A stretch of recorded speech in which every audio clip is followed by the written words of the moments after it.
Hello and welcome to our next episode of the POMA podcast. I hope you enjoyed the last episode that we had, and I'm joined tonight by my fellow leadership team, our immediate past president, Jean Battistella, our president-elect, Lisa Witherite-Reed, and our vice president, John Collada. They've joined me tonight, and we're going to talk a little bit more about how our leadership of POMA works, how they got to their position, and what we're doing to lead the organization to further our strategic plan and keep POMA on the move. Last episode, you heard a little bit about my pathway to leadership, and I'd like my colleagues to share with you a little bit about how they got here. So with that, I'll pass it on to Dr. Battistella so he can tell us a little bit about how he got to be president of POMA. Certainly, it was, culmination being the president of POMA was, certainly an honor, being a longtime member of the organization. Probably like most of us, I started out just, attending district meetings. I'm a member of District 8 in southwestern Pennsylvania, and we have a pretty strong district as far as leadership and just a large district of 12 counties in southwestern PA. And right out of residency, and actually during residency, we hold an annual winter symposium. It used to be at Hidden Valley. It started 35 years ago. Actually, this year's our 35th anniversary. And I just started attending the meetings, and I got to know some of the members and some of the leadership. And actually, the leader of the district at the time was Gary Plundo, who I had actually done a rotation with as a pre-med student before I went to BCom. So he kind of took me under his wing, and next thing I know, I'm a head of exhibits at our district seminar. So, I kind of started taking care of all the pharmaceutical reps and exhibitors, and schmoozing with them and making sure they're keeping our docs happy and we're keeping them happy. And then next thing I know, I'm secretary treasurer, and it just kept snowballing from there. Leadership, Gary Plundo had moved on, then Les Palone was truly my mentor in all things POMA and osteopathic medicine. He kind of took me under his wing and, kind of showed me the ropes, how POMA, I got to go to some board meetings with him just kind of as an observer. Then when we were still allowed to do it, I was a proxy for him. So I would attend some board meetings, and then we moved our conference to Nemacolin for logistical reasons because it grew too big for the previous facility. And then from there, I became vice chair and then chair. And, as chair, then I was trustee, and we're attending board meetings, and truly became involved in it. It's a wonderful organization. I mean, this is the organization that advocates for us as physicians in the state. So, like I say, in all things that I do, if I'm going to have someone making decisions that affect my life, I want to be that person involved in that decision-making process. So I have no one to blame but myself if something goes wrong. I became involved in trustee. Then somehow I became vice speaker of the House of Delegates. And then Jeffrey Dunkelberger and Archie Feinstein, some of these other leaders, had taken me under their wing, and then next thing I know, I'm moving up the ranks to vice president, president-elect, and lo and behold, president before Joe. So that truly was an honor, and something I'll never forget. It was serving this wonderful organization and you all as members. So that's just a brief nutshell how I got to be where I was at. And I'm sure many of us have similar stories. I can just pass it on. We'll just go down the line, and we'll pass it on to our president-elect. Lisa, why don't we hear from you? Thank you. I think with a lot of us, we started our journey in POMA as residents. And back in the very early 1990s, I was invited to have dinner with John Johnson. And if you look back in the POMA archives, Dr. Johnson was a general surgeon, and he was POMA president in the 70s, in the early 70s. So fun fact, the only other POMA president from District 12 was John Johnson. So District 12 is actually the smallest in the state with the fewest number of osteopathic physicians. So, I started working with Dr. Johnson.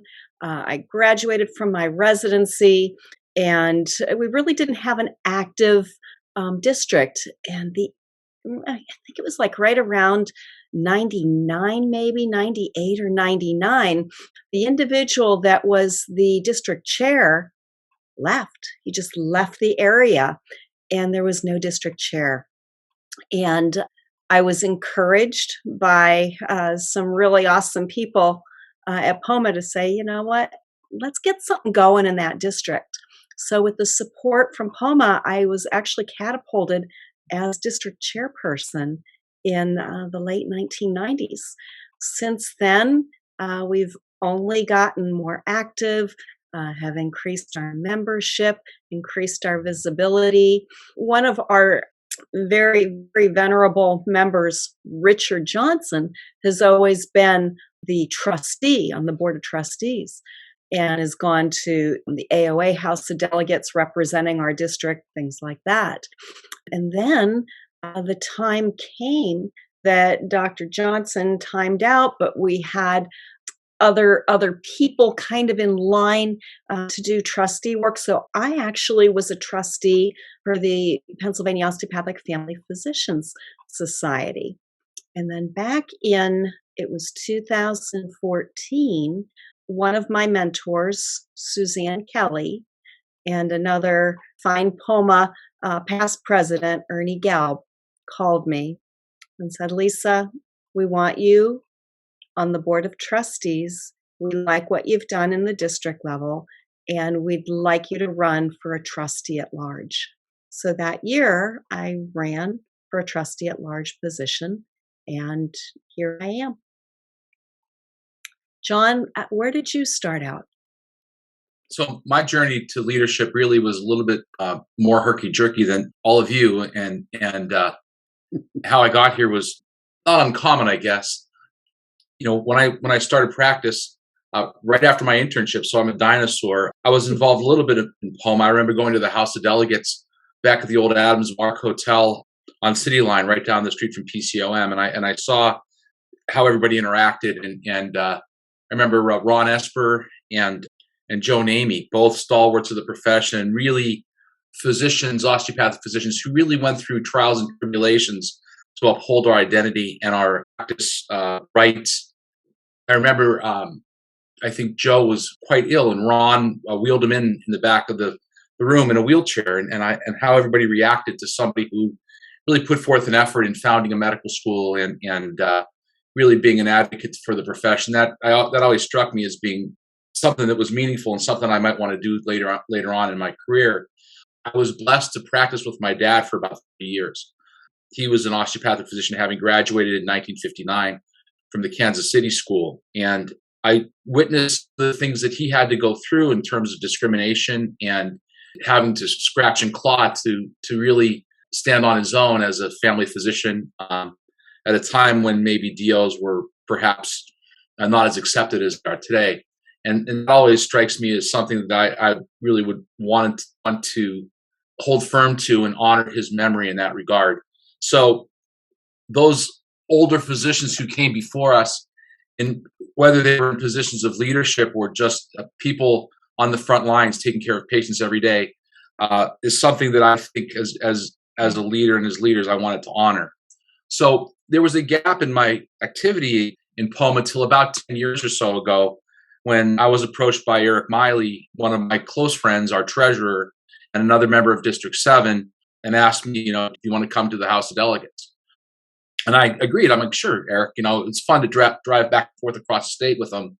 But that wasn't the only reason. I realized that there was a need to really serve, and I thought I could play a role, and kind of move from a member of the district, a member of the delegation, a chance to serve then as district chair and trustee. And that came about perhaps 10 or so years ago, and then moved up from trustee. Then about a year or so ago, some members of my district thought it would be wise to perhaps nominate me to become vice president.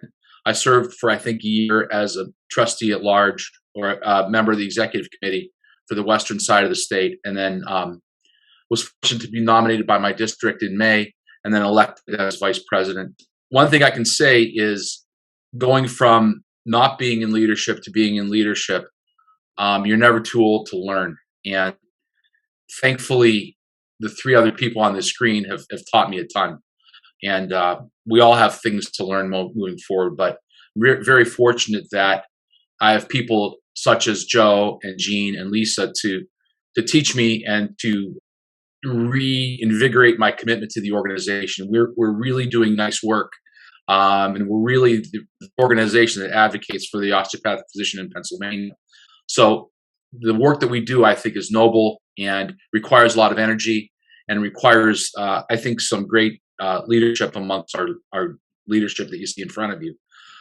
So I'm so honored and happy to serve, not only with these people on the screen, but for my fellow DOs in the state.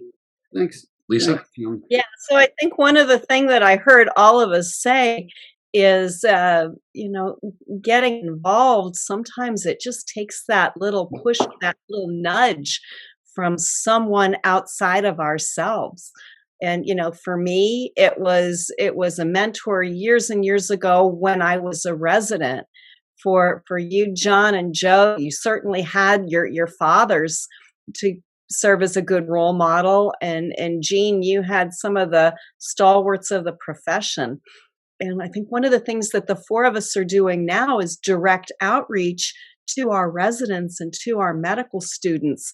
And I think that is, that's our future, and so important. And actually, one of the things that I really enjoy most in my position in leadership in POMA is interacting with the students and the residents. And I know, Joe, you've been doing quite a bit of that in your presidency year.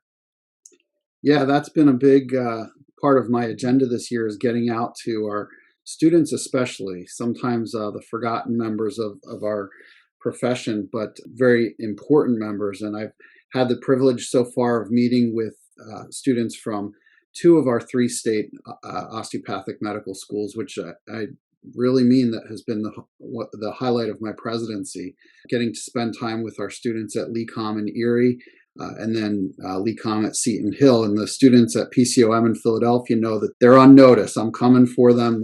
We have some get-togethers planned for February, and I get to interact with them. So that's been great, and it's just really neat to first of all stand up in front of a group that you never thought you'd be standing up in front of. You used to be part of that group, and then as I talked about last episode in my path to leadership, you find yourself being on the other side of that, getting to talk to them about how you got there. So that was one of the neat things about that. But the other neat thing is getting to see the enthusiasm that's still there for our profession. It's certainly all physicians listening to this know that you've got those days that you just get beat down, or you just feel like, why did I do this? And I'm sure everybody could tell about 100 stories about that and how that's gone for them. But it's just so energizing and invigorating to see, that, hey, that is why I got into this, and there is a lot of enthusiasm and there's a lot of good that we do. So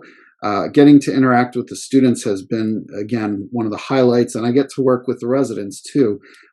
Lisa, as you were kind of alluding to, we've served as leaders for the regional young physicians or new physicians in practice committees over the years, and that's been a lot of fun too.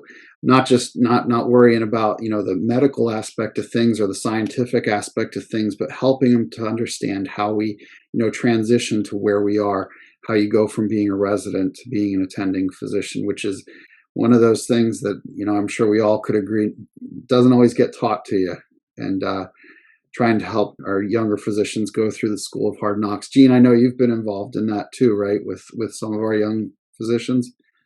Oh, absolutely. I mean, it is true what you all said, that when we've gone to the campuses, whether it be for a white coat ceremony or just meeting with students or residents, they're so appreciative that we're taking time to be with them. Whereas I just look at the complete opposite. I mean, we're so appreciative of them and the enthusiasm. I mean, it's just like reinvigorates you. It's like when we go to the AOA House of Delegates, it's like a big rah-rah show. I mean, certainly we get the business of the organization done, but you come away from that meeting so invigorated, you feel good about what you're doing again, because like you said, Joe, I mean, you can beat down with prior authorizations, COVID for sure. Everyone has a COVID phone call now, and no matter what. And it's just there's so many things, fighting with insurance companies, trying to get admissions, whatnot. But when you see the enthusiasm, and it brings you back to why we all got into this in the first place, the true humanistic aspect of osteopathic medicine. So, it's I wouldn't trade those experiences for anything. So it's, as John said, we put in a lot of time, a lot of work, but we feel honored to do this for the members of our association. organization.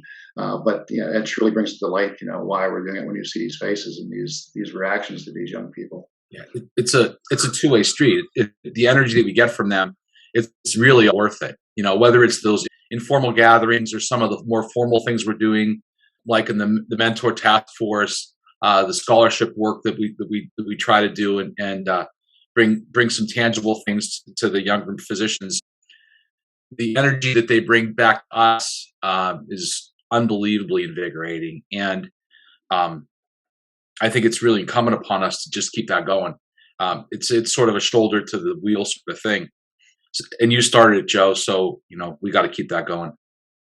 One of the things that really difficult was when our graduate medical education transitioned into a unified ACGME system. And in the past, we've always had contact with our osteopathic residents. That's gotten a little bit more difficult. So we as a group, the four of us, have been reaching out to programs that do have a high number of osteopathic residents. And, any program that has DO residents, we invite them to reach out to us. We have so many resources for them, and we will continue that outreach to the programs, to the residents. You're not getting lost. We're not going to let that happen. No, we want you. We want you for what you can do for us and what we can do for you. And we're really excited to be working with all of them. John, it's interesting. You and I have that similar pathway, and our dads being our biggest mentors. And that's really, it's probably, without question, the most special thing to me about being a DO is that I've gotten to work with my dad. And just as a side note, my dad and you were classmates, which I never thought we'd be having this conversation. But I think, the four of us sitting here tonight reminds me of, he really, I want to give him credit because he kind of started this model of all of us working as a team to lead the organization rather than a one man or one woman show that doesn't get as much accomplished in 1 year as they'd like to. So I think that's been one of our biggest strengths, is that we work in succession, and you don't have, just a short time. I mean, I'm sitting in my third year of leadership here, and have been able to, nurture and go along with my plans for the organization a lot more than I could have in 1 year. And I think you'd agree, Gene, right?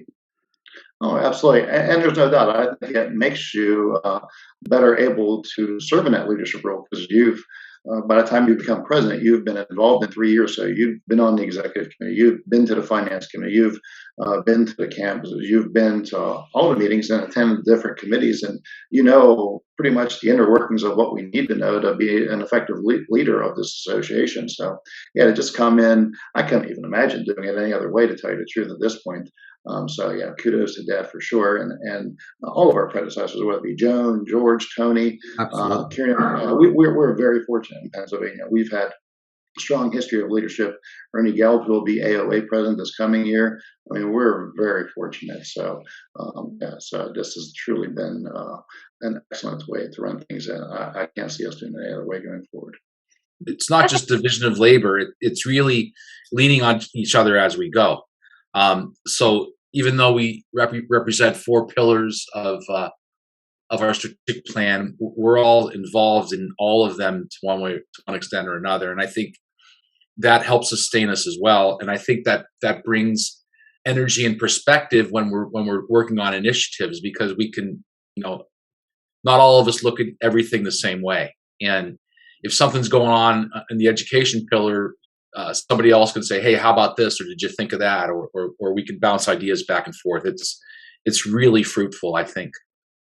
I think the most rewarding part of all of this is every other Tuesday night, I get to spend an hour to 2 hours with the three of you guys. And, I get to hear, what your thoughts are. And it's almost like a massive brainstorming session every couple weeks. And using that information, we can see our strategic plan. We can see the results from it. We can see endpoints, but we can also see, oh, wait a minute, maybe we shouldn't be putting as much energy into this and transit our energy into another area. and accomplish more good. And we're able to do that collaboratively. Yeah, that's definitely one of our strengths, and meeting together really helps push forward our strategic plan and helps to avoid overlap. All right, well, that's all the time we have for this episode, but we're having a great conversation here, and we're going to continue it with our next episode, which I hope you'll all join us for in just 2 weeks. Thanks everybody for listening, and we'll see you then.